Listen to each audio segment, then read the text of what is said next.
Hello, I'm so happy I got a hold of you. Welcome back to another exciting episode of Lucius Showcase. I am Lucius T, and today I wanted to do something that I like to do every once in a while with collecting prices getting so insane, especially post-pandemic.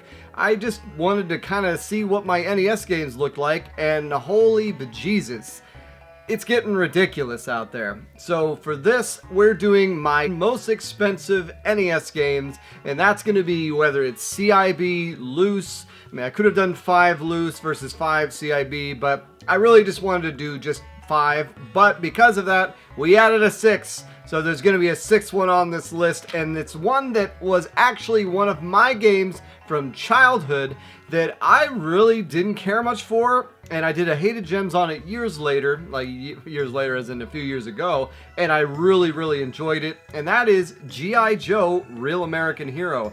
The first one of all things. This game now goes for $350 CIB. More expensive than the sequel that I didn't even know it came out. And it's not just the CIB one that's expensive. If I remember, the loose cartridges up there too. I'm not sure why. It's a really good game. Don't get me wrong. It's a really good Contra-like run and gun. There's 5 different stages if I remember. You can play as 2 different Joes per stage. The stage has you play as a certain Joe, but it's a solid game.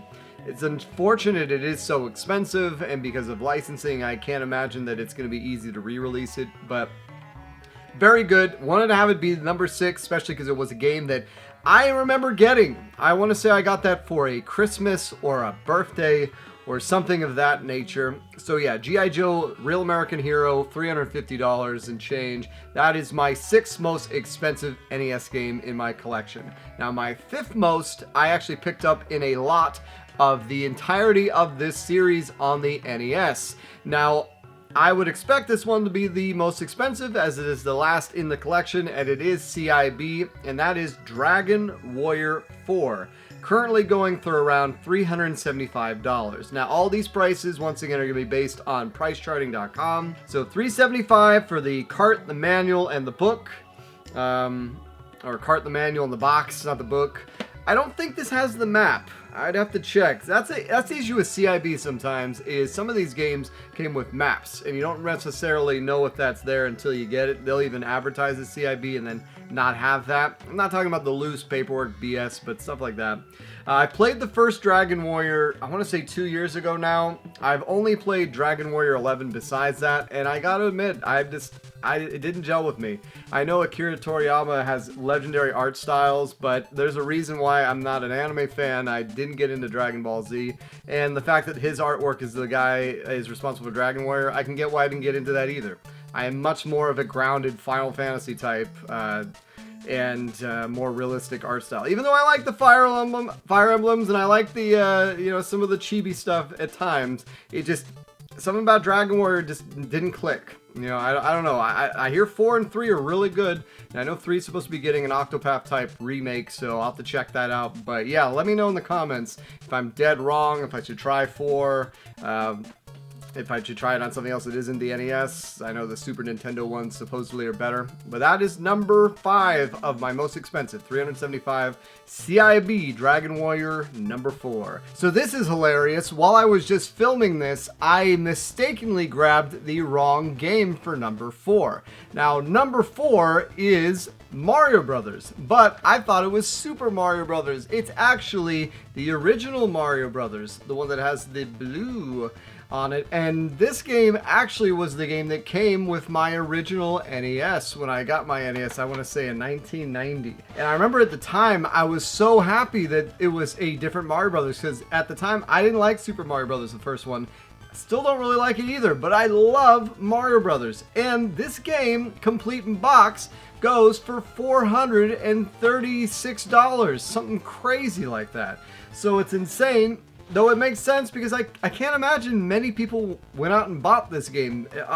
People would be like, what the hell did you get me this? I wanted Super Mario Brothers, not Mario Brothers. And yes, if you notice, the lighting's better now too. The intensity on my lights apparently weren't all the way up. Yeah, don't film and make videos when you aren't feeling under the weather, because you'll make stupid mistakes. So yes, number 4 is The original Mario Brothers, not Super Mario Brothers. All right, back to the footage I already filmed. Okay, now we're taking a significant step up as far as the collectability goes. So my number 3 most expensive in my collection was a game that I picked up in a lot that I found through my old work.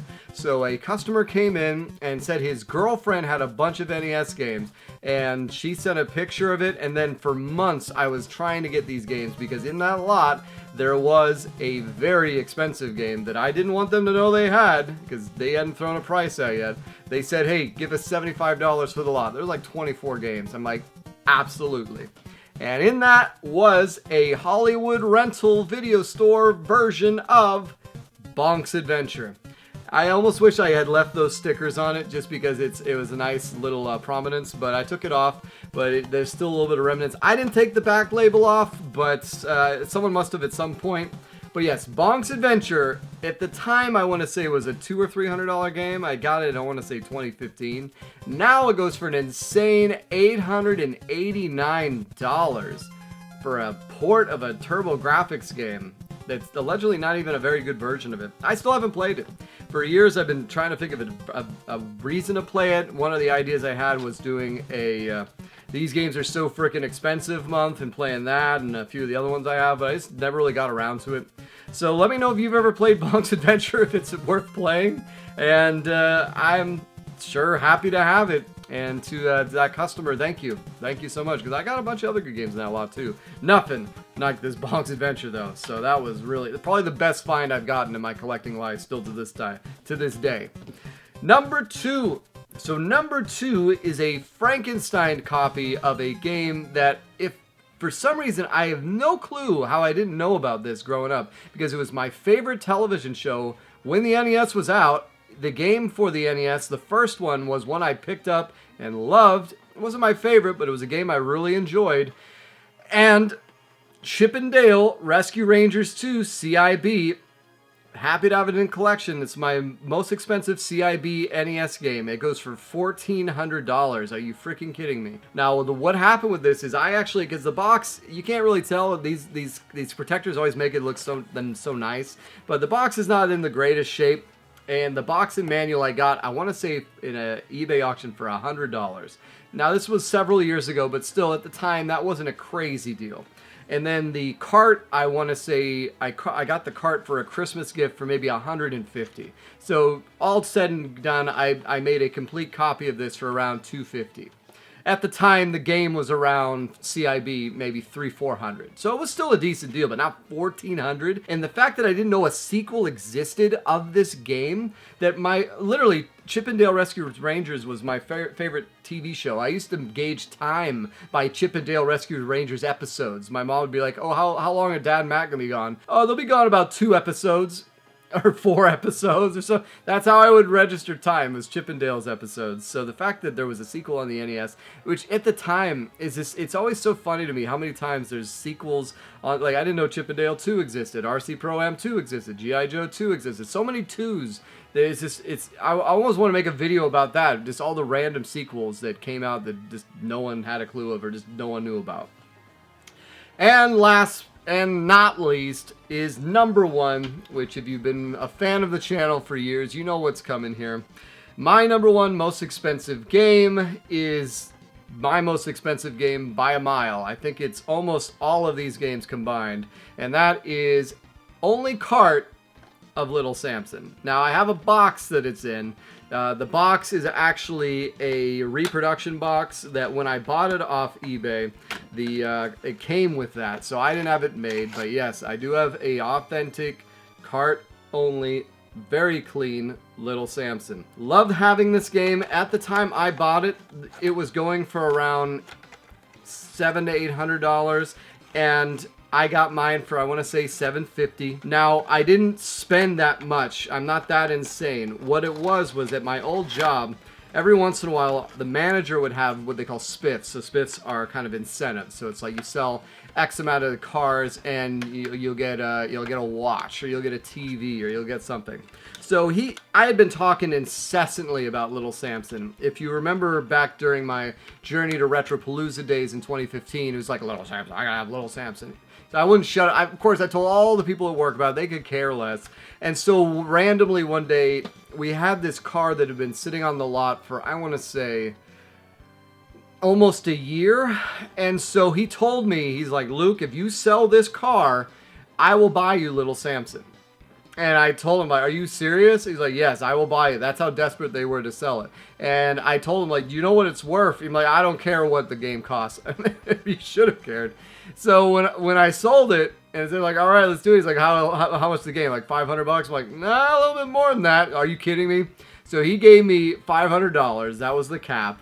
And then the car itself, I think I actually sold some product that put profit into it, or I took a trade-in.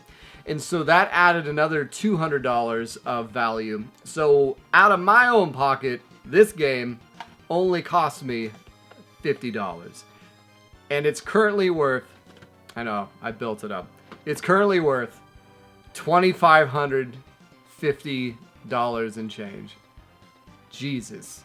$2,500 for a piece of NES plastic. I know I say that's insane when you got stadium events and you got the World Championship, but still, for a really good game, which when I talked about it, I don't think I said enough about how actually fun it is. It's just a shame. It's just a shame that it's so expensive. It'd be great to see a re-release. All these Tato games, all the late-stage Tato games. You get Panic Restaurant, Little Samson, some other expensive, like, God, it'd be nice to see these get re-released, kind of how Limited Run and Retrobit and all those places are doing the re-releases, like the Metal Storm and all that. So yes, those are my most expensive NES games. Let me know what you thought of the list. Let me know if you have some of these ridiculous games in your collection. It's been so nice getting a hold of you. Take care.